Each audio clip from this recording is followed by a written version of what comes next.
হাবু, তুই জানিস আমাদের স্কুলে একজন নতুন শিক্ষক এসেছে। শুনলাম শিক্ষকটি নাকি অনেক ভালো।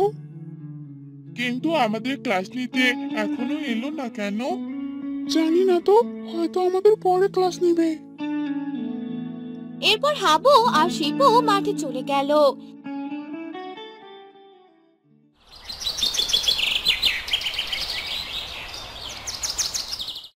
এরপর তারা সন্ধ্যার দিকে বাড়িতে চলে গেল। কি ব্যাপার হাবু, সারাদিন তুমি কোথায় ছিলে? এখন তোমার আসার সময় হলো? মা, আমি খেলতে গিয়েছিলাম। ঠিক আছে, যাও এখন ফ্রেশ হয়ে পড়তে বসো। সারাদিন কি শুধু খেলাধুলা করলেই হবে? পড়তেও তো হবে। এ কথা আর কতদিন বলতে হবে তোমায়? ঠিক আছে মা, আমি এখনই পড়তে যাচ্ছি। এরপর হাবু তার রুমে চলে গেল। আর রাতে তারা খাবার খেয়ে ঘুমিয়ে পড়ল। এভাবে কেটে গেল বেশ কয়েকদিন। দাদা, এবার আপনাকে তো অন্য জায়গায় কাজ করার জন্য যেতে হবে।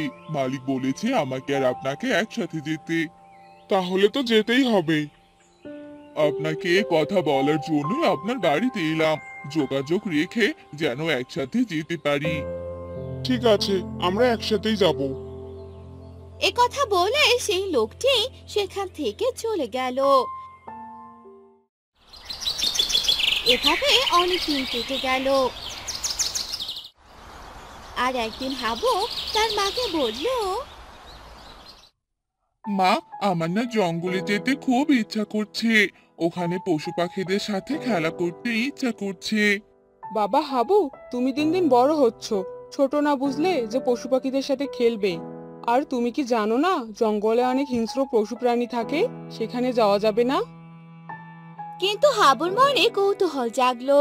সে যেভাবে হোক সে জঙ্গলে যাবেই। সে অনেক কিছু আবিষ্কার করতে চাইলো। তাই সে তার মাকে অনেকবার বলল, কিন্তু হাবুর মা রাজি হলো না। তাই হাবু সিদ্ধান্ত নিল সে তার বন্ধুদের সাথে যাবে। তাই সে শিপুর বাড়িতে চলে গেল। কি রে, তুই এই সময় এখানে? কি হয়েছে বলতো? আমি না জঙ্গলে ঘুরতে যেতে চাইছি, কিন্তু মা তো আমার কথায় রাজি হচ্ছে না। আমি ওই হিংলং জঙ্গলটাতে যেতে চাই। হ্যাঁ, আন্টি তো ঠিক কথাই বলেছে।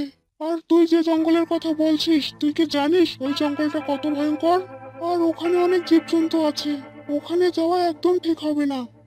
কিন্তু আমি ওখানে যেতে চাই, আর সাথে তুইও যাবি। কিন্তু হাবু, ওখানে গেলে আমাদের বিপদ হতে পারে, কিন্তু তখন আমাদের কি হবে বলতো? না রে, আমাদের কিছু হবে না। তুই চল না আমার সাথে। কিন্তু হাবু, মা আমাকে যেতে দিবে না, তাহলে আমরা কি করে যাব? তুই আমার সাথে যেতে চাইলে আমি মাকে রাজি করিয়ে নেব। এবার বল, তুই যাবি তো আমার সাথে? ঠিক আছে, যাব। শিপুর মুখে এ কথা শুনে হাবু অনেক খুশি হয়ে গেল। এরপর হাবু বাড়িতে গেল। বাড়িতে গিয়ে হাবু তার মাকে বলতে লাগলো, কিন্তু বাবা হাবু, তোর বাবা যদি এ কথা জানতে পারে তাহলে খুব খারাপ হবে। তুমি বাবাকে রাজি করিয়ে নিও, প্লিজ মা, আমাকে যেতে দাও। ঠিক আছে, তবে সেখানে গেলে সাবধানে থাকবি আর তাড়াতাড়ি চলে আসবি। ঠিক আছে মা, তোমায় অনেক ধন্যবাদ। হাবু অনেক খুশি হয়ে গেল।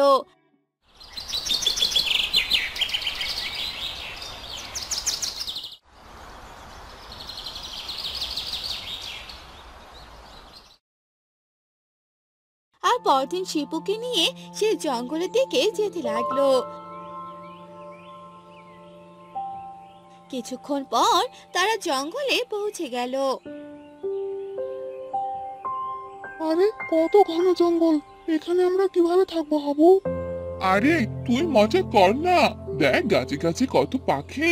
এরকম পাখি কি আমরা আগে দেখেছি নাকি? চল, আরো সামনে যাই। এদিকে হাবু আর শিপু ঘুরতে লাগলো।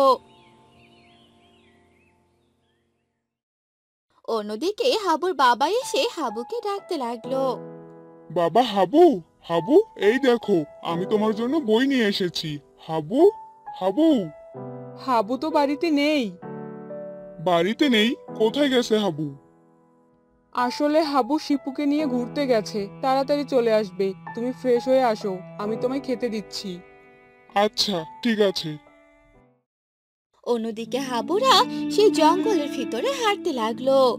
হাঁটতে হাঁটতে তারা গভীর অরণ্যে ঢুকে পড়লো। সেখানে তারা বিচিত্র পাখির গান, উজ্জ্বল ফুল এবং অদ্ভুত প্রাণী দেখা পেল। হাবুর চোখে আনন্দের ঝলক দেখা দিল। কিন্তু হঠাৎ তারা লক্ষ্য করলো জঙ্গলের গভীরে কিছু অদ্ভুত শব্দ শোনা যাচ্ছে। আরে হাবু, আর সামনে যাস না। শুনতে পেলি না ওদিকে কিসের যেন শব্দ হলো? সেই শব্দের উৎসই তো খুঁজে বের করতে হবে। চল যাই। এরপর তারা এগোতে লাগলো। ততই শব্দটি স্পষ্ট হতে লাগলো। কিছুক্ষণ পর তারা দেখলো একটি লাল গাছের নিচে জঙ্গলের খারাপ লোকেরা বসে আছে। তারা জঙ্গলের প্রাণীদের ধরে নানান অত্যাচার করছে। আরে কারা এরা? কিরকম দেখতে? আর এরা তো প্রাণীদের উপর অত্যাচার করছে। তাদের পায়ের শব্দ জঙ্গলিগুলো শুনতে পায় আর তাদের আটকে ফেলে। একে তোমরা ছেড়ে দাও আমাদের। এই, কে তোরা? তোরা এইখানে এলি কেন? কে পাঠিয়েছে তোদের? না না, আমাদের কেউ পাঠায়নি। আমরা এই জঙ্গলে ঘুরতে এসেছি, কিন্তু তোমরা আমাদের আটকালে কেন? এবার আমরা তোদের বলি দিব। তোরা আমাদের আস্তানায় প্রবেশ করে ভালো করিসনি। এবার কি হবে বলতো? আমার তো ভীষণ ভয় করছে। আমাদের ছেড়ে দাও। কিন্তু সেই জঙ্গলিগুলো হাবুতে ছাড়ছে না। তাই হাবু তার শক্তি দিয়ে দড়িটা খুলে ফেলে। এরপর সেই জঙ্গলিদের মারতে থাকে। আর লড়াই করার পরে তারা জঙ্গলিগুলোকে সব একসাথে বেঁধে ফেলে। এই জঙ্গলে প্রাণীগুলোদের উপর অত্যাচার করছিস আর আমাদের বলে দিতে চাস? এবার তোদের পুলিশের কাছে ধরিয়ে দিব, তারপর দেখবি কেমন লাগে। না না, আমাদের ছেড়ে দাও।